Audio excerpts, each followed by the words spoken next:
Satisfação estar aqui. Obrigado aos organizadores do evento. Vamos falar um pouquinho sobre o panorama do hidrogênio e as perspectivas dentro da economia do hidrogênio dentro do PNH2. O cara, o colega está aqui, Jurandir, os amigos. Prazer e satisfação. Bom, falar brevemente sobre a EPE. A EPE é uma empresa de pesquisa energética, uma estatal vinculada ao Ministério de Minas e Energia. E o nosso objetivo é prestar assessoria, serviços e estudos para a elaboração de políticas públicas ao Ministério de Minas e Energia, assim como subsidiar também empreendedores, academia. Então, a gente tem bastante parcerias institucionais com o objetivo de tornar público a informação do setor energético. Alguns produtos que temos, o Balanço Nacional de Energia, onde tem as estatísticas do setor de energia como um todo, o Plano Nacional, os planos, né, que é o Plano Decenal de Expansão de Energia, o Plano Nacional de Energia, um horizonte mais de curto, médio prazo e outro de longo prazo. Energia como um todo também, não só o setor elétrico, a gente ficou bastante conhecido por leilões de energia, mas a gente faz alguns estudos também para formulação de políticas públicas. Temos o Atlas de Eficiência Energética e isso aqui também são alguns exemplos apenas, né? Mas temos bastante ferramentas interativas que possibilitam os usuários também fazer download de dados, de informações tabulares, geográficas. Aí um exemplo aqui bacana também é o dashboard de hidrogênio. Tem todas as informações, tanto potencial de produção, como os projetos existentes já no Brasil. Bom, o hidrogênio, né, dentro de um contexto mundial, ele, principalmente de transição energética, ele é a estrela. Né? Muito se fala, né, de transição energética, transição energética. Primeiro, deixar claro, né, que cada país tem a sua transição energética. A nossa característica já tem uma abundância de recursos renováveis, naturais. Outros países têm menos, mas, por outro lado, estão mais desenvolvidos, principalmente no setor elétrico. Mas a gente também tem que ver o nosso lado, que as coisas boas. Temos um sistema interligado nacional que pega todas as regiões do país.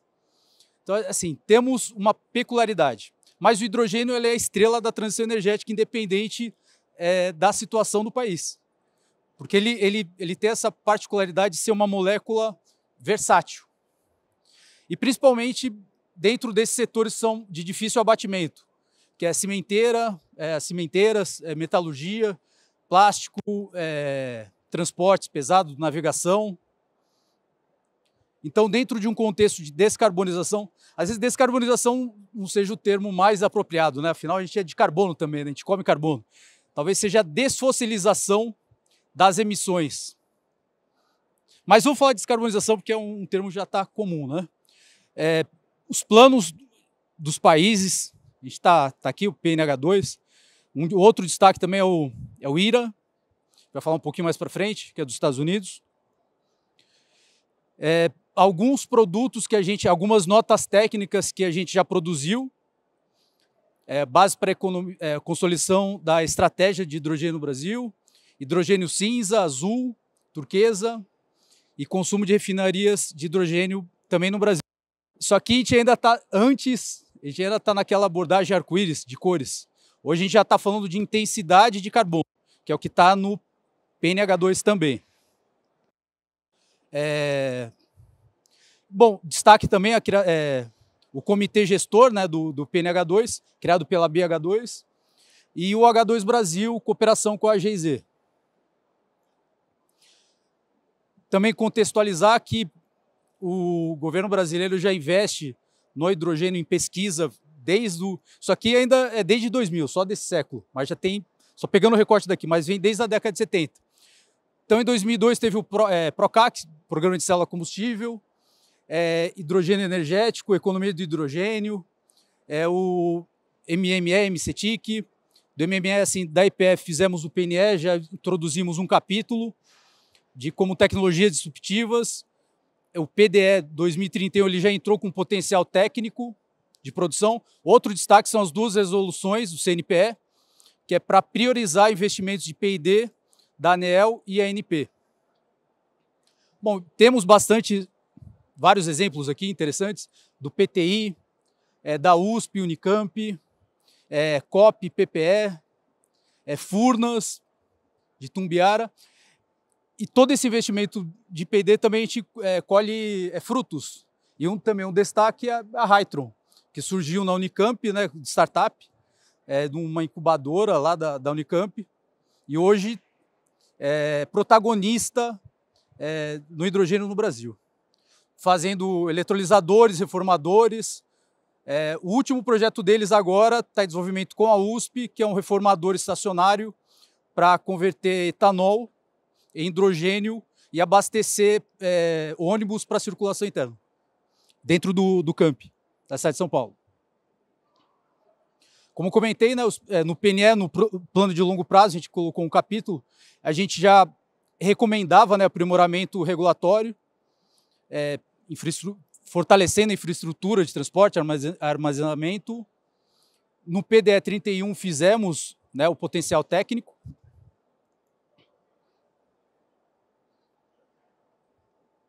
Peraí. Eu passo aqui. E finalmente o PNH2.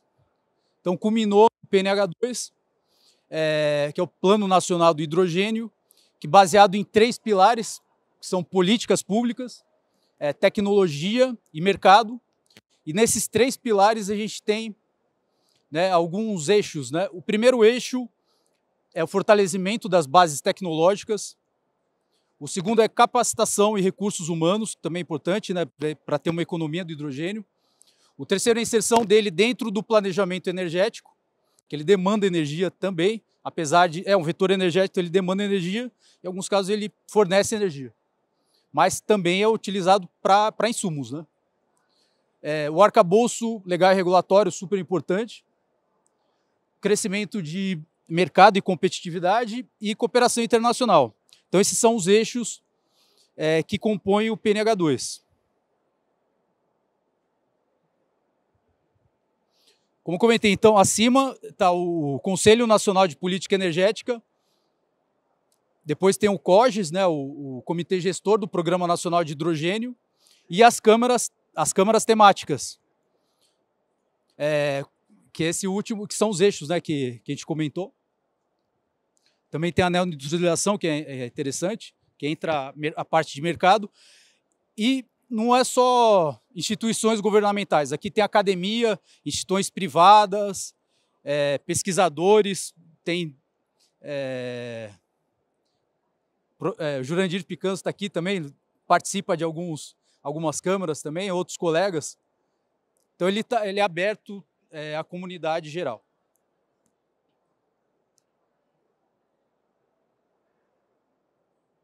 Como comentei, ela é uma molécula versátil, ou seja, tem várias maneiras de a gente obter o hidrogênio, através de renováveis, mas também temos nuclear, a gente já gera a partir da fonte nuclear, Angra 1 e Angra 2, nos processos de... tem um processo que é para captação de água, então, contra incrustação, eles já fazem um processo de soda-cloro, que é contra incrustação, e eles já fazem, por eletrólise, já geram hidrogênio, já produzem, só que é vertido, né, ventado. Mas é uma outra maneira. Além da eletrólise, também tem pela reforma a vapor, pela energia térmica. Fóssil com captura, assim, também pensando em intensidade de carbono, não vemos também assim como proibitivo, não é uma rota proibitiva. Entendemos que ela pode ser interessante desde que tenha captura carbono e uso captura e uso do carbono. E ela pode ser usada para geração elétrica também. E tem várias aplicações. Então, por causa disso, né, por causa dessa versatilidade das formas de obtenção e das aplicações, tanto no setor energético como industrial, que no PNH2 define-se como hidrogênio de baixa emissão, produzido por uma variedade de processos. E dentre elas essas, né, renováveis de energia, biomassa e biocombustíveis, não só solar e eólica, combustíveis com captura, armazenamento e uso, energia nuclear eletrólise ou termoquímica, resíduos também. O Brasil é uma potência agrícola, então resíduos agrícolas e também urbanos, né? Por que não? ETE tem um potencial grande nas cidades. Inclusive a água de reuso também ela pode ser utilizada. Então outra aplicação também que o hidrogênio ele pode fomentar. O hidrogênio natural também ele é pouco falado. Existe no Mali já tem algumas aplicações, tem uma vazão menor, né, mas ele fornece eletricidade, então ele é utilizado para eletricidade em Mali. É a primeira aplicação industrial do hidrogênio geológico, mas também tem se registrado ao redor do mundo, na Austrália, na França, na Espanha. No Brasil já existem algumas pesquisas, principalmente a ENDE fez alguns levantamentos, mas ainda está bem certo, ainda é uma coisa aberta, ainda tem uma regulação específica, porque entra outras regulações. E outras tecnologias de baixa emissão. Bom, dentro também do PNH2 tem um plano trienal, então é dividido, né, em triênios, e nesse triênio, né, 23, 24 e 25, foram definidas algumas prioridades. Dentre elas é o marco legal e regulatório, intensificar investimentos, né, em P&D e ampliar o acesso a financiamento, dinheiro na mesa. Mas em P&D também é importante e também é importante a regulação. Sem regulação é difícil também de a gente captar dinheiro. Então, focando nesse aspecto, nesse tempo não dá para se aprofundar em tudo que está sendo feito, em todos os eixos, né? Mas a gente tem que pensar que, tudo bem, o hidrogênio ele pode ser utilizado para industrialização, pode ser utilizado para o mercado interno, mas ele também é um commodity global, um novo commodity global. E para ser comercializado como tal, precisa de certificações, precisa de padronização. Bom, nesse slide fica claro, né, que alguns países eles produzem mais do que consomem e que vão consumir, e outros países eles consomem mais do que produzem ou têm a capacidade de produção. Então a Europa vai ser uma grande demanda de hidrogênio, a própria China e Índia, alguns países da Ásia. Ou seja, vai ser um comércio global. Então a gente tem que estar preparado para isso. E os vários países já estão fazendo sua própria certificação. Também, assim, como eu comentei logo no início, cada país tem uma característica, e a nossa característica, a matriz elétrica, é essa aqui. Em termos de geração, tem alguns meses do ano, teve no comecinho desse ano, em termos de energia, foi 92% de energia renovável. Em termos de potência instalada, 87%. Então, temos uma matriz elétrica bastante limpa. E energética também. E aqui são os países que têm uma matriz elétrica limpa, como o Brasil, mas somos destaque. Então, qual que é a importância do arcabouço legal e regulatório, né? Trazer segurança jurídica. Acho que todo o pessoal aqui acompanha, né? Assim, o CEO da Fortescue também anunciou 5 bilhões de investimentos, né, lá em Pecém. Sabemos, né, que tem em outros projetos aqui, e é importante, deixou claro que é importante ter um arcabouço regulatório para o projeto começar a andar. Mas ele já tem, por outro lado, licença prévia. Então, ou seja, está andando, né, o projeto está andando. Mas o arcabouço legal e regulatório é importante e está para sair. Temos 2 PLs que estão tramitando aí também. Está para sair. Facilitar a inserção do Brasil no mercado internacional de hidrogênio. Como comentamos, além do mercado interno, o mercado externo pode ser um alavancador também, até para ganho de escala. E lançar essas bases, né, para definição de padrões de hidrogênio para comercialização internacional, baseado na intensidade de carbono. Só para terem uma ideia, está todo mundo vendo aqui, né? Eu estou um pouco na frente, vou ficar aqui para esse lado. Esse primeiro gráfico é o custo nivelado do hidrogênio. Então, se a gente pegar o Brasil, ele é um dos custos o país mais competitivo, está entre 2 e 4 dólares o quilo do hidrogênio. Olha, dá uma olhada assim nos outros países. Então, assim, o Brasil é competitivo, dá para cair mais esse valor. A expectativa é que caia bem mais. Quer dizer, nem tanto, né? Assim, mas vai chegar a alguns centavos no horizonte de 10 anos. E esses outros dois gráficos é o custo de enviar amônia para a Europa e para o Japão. Então, a gente vê que o Brasil também é mais competitivo. Então, realmente, temos uma oportunidade pensando em commodity. Mas não devemos esquecer também o mercado interno. Outras projeções de custo e a composição do custo, né? Basicamente, o que dá para melhorar? A eficiência, né, dos eletrolisadores, energia que é praticamente 70% energia elétrica. Aqui estou falando só de eletrólise, né? Que é um componente importante também. Mas ainda tem gordura para queimar. Isso aqui que eu estava falando, esse slide aqui é interessante, que é o IRA, né, que é o Inflation Reduction Act, que é o programa dos Estados Unidos para controle da inflação lá, e eles são bastante agressivos. E o hidrogênio também tem um destaque especial. Eles estão subsidiando entre 2 a 3 dólares por quilo do hidrogênio. Só que para eles, olha aqui, então, esse aqui são os projetos de hidrogênio e esse aqui são a indústria, a localização das indústrias. Ou seja, eles estão dando um subsídio, mas que é para a própria indústria. Então, não é para fortalecer a indústria deles, para deixar a indústria deles competitiva de novo. Então, o subsídio que, na verdade, é um investimento. Então, essa aqui é uma abordagem.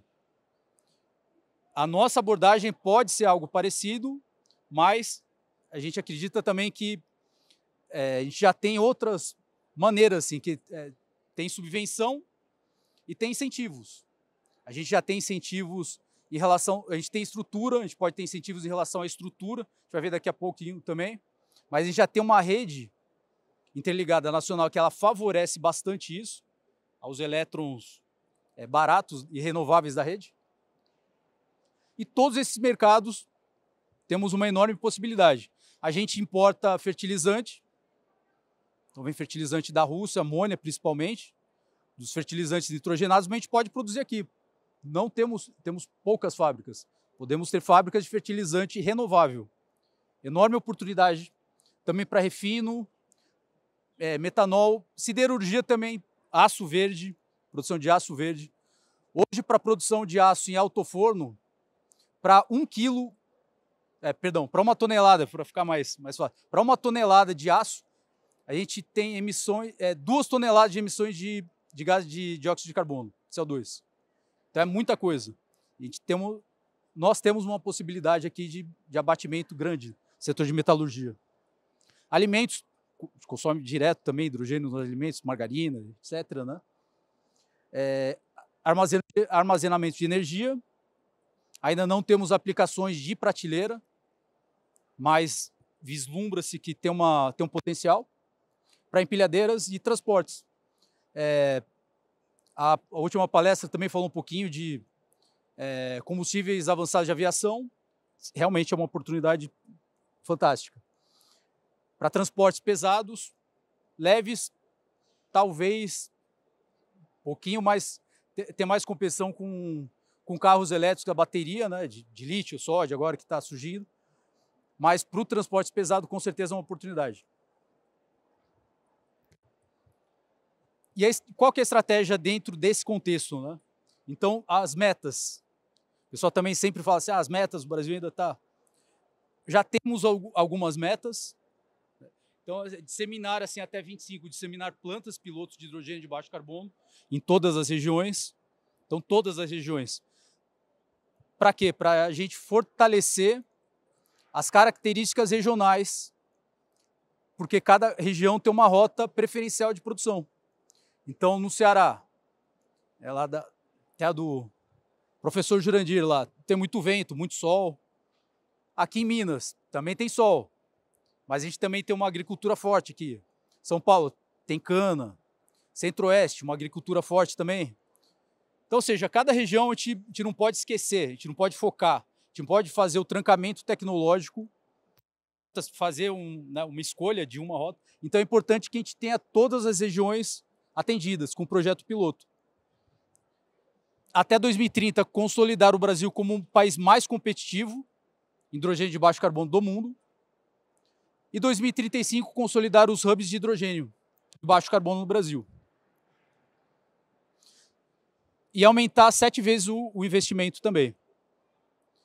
Temos o ProHub, então, dentro daquele contexto também, de construção de sinergias entre geração de energias e as infraestruturas associadas. Temos uma infraestrutura grande já de portos no Brasil, a indústria do petróleo, que pode ter sinergia.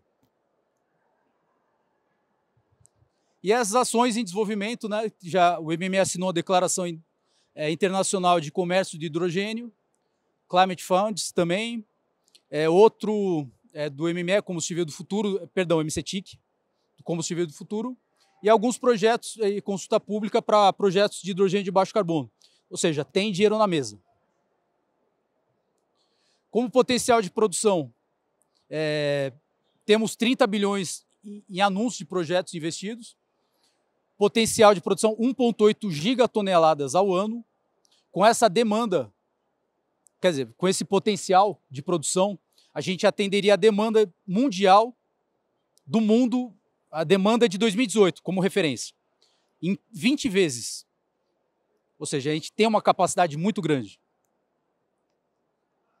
Aqui os projetos de eólica offshore, que praticamente 184 GB, é dobrar a capacidade, a potência instalada do Brasil. E os projetos anunciados, que alguns já estão em pré-contrato, outros ainda estão em memorando de entendimento, mas vê que tem bastante coisa. São 59 projetos. O detalhamento de cada projeto, o pessoal está falando aqui, já acabou meu tempo aqui, então vou passar um pouquinho rápido, mas essa apresentação vai ficar com vocês também. É o detalhamento de cada projeto, né?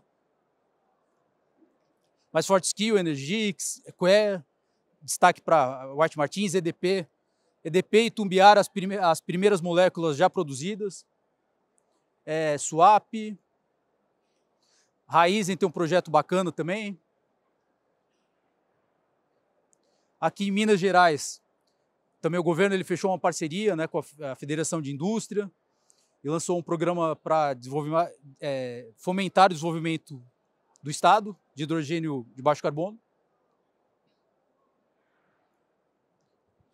E as considerações finais. Bom, temos recursos naturais em abundância para a produção de hidrogênio. O governo está comprometido com o tema, é um tema que está ganhando destaque internamente, não só no Ministério de Minas e Energia, mas MCTIC, até do Ministério da Educação também. Oportunidades para o setor de difícil abatimento. As frutas mais baixas, em alguns casos da metalurgia, pode ser, não precisa nem trocar alto forno por redução direta, ainda tem muitas possibilidades, principalmente o setor aqui no estado, né, que tem muita mineração, tem várias ações que podem ser feitas. E essas são as referências dessa apresentação, que vai ficar à disposição. Isso aí, muito obrigado, pessoal.